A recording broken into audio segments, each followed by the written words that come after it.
Ngon. Thấy chưa? Còn quả kìa. Đó. Trên cái cây mà.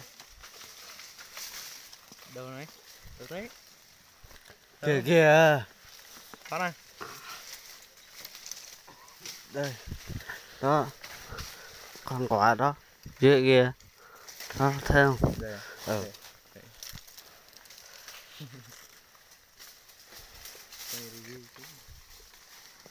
Rồi xuống hết rồi à? Để xuống đi.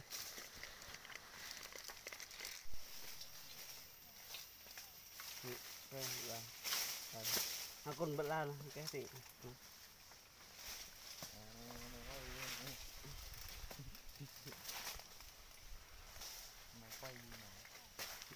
Quay ở dưới tập cuối rồi. Hello anh em, hôm nay là ngày tập cuối nha mọi người. Tôi sẽ làm một video kỷ niệm nha. Xả lá quá ăn này.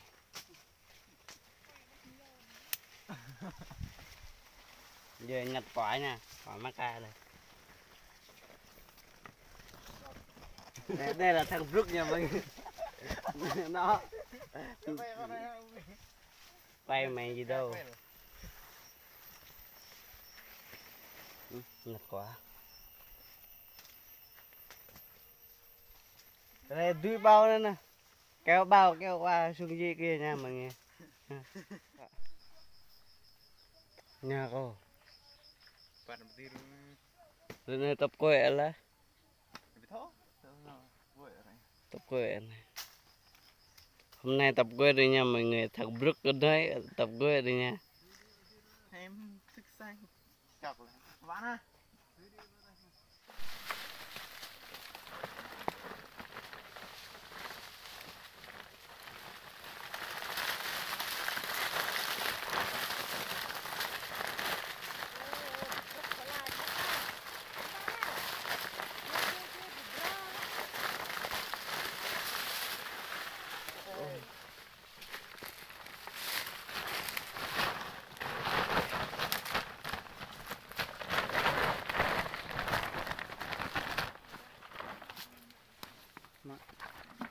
Tắt lên nha, vô hết nó ai lật này.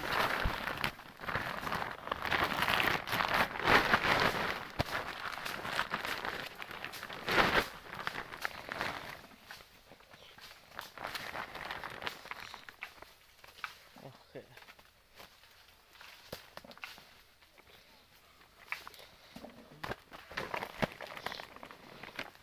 Để con kiên đây, đó, ăn được nè, kiên vàng hay kiên đỏ mình không biết nè. Hello mọi người, hôm nay chúng tôi làm đã xong rồi nha. Không phải xong bình thường, xong tập quê luôn.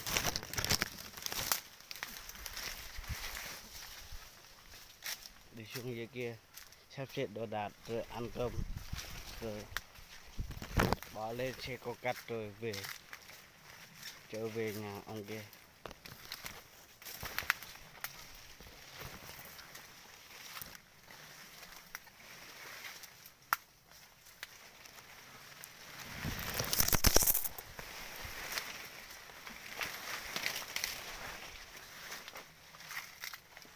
Mình đi có đúng không mày?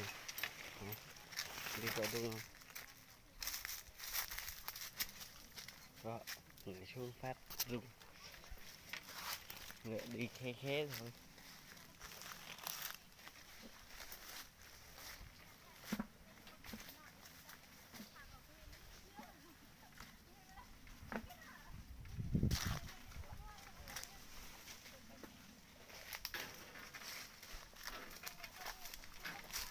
Thật đó.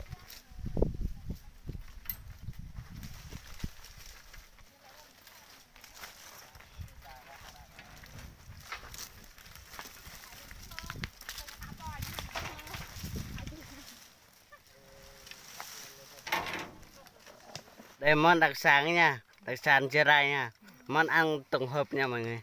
Đấy, ăn ngon lắm. Đây, đây là mì này, đây cái gì, đây là món tổng hợp, đây là cái gì đó, rồi kia là con Này bố hung lại thà mà. Nó kia là con mâm nha mày. Đây cũng vậy nha. Thôi mình ăn cơm thôi mà cơm mình đây. Thôi bye bye.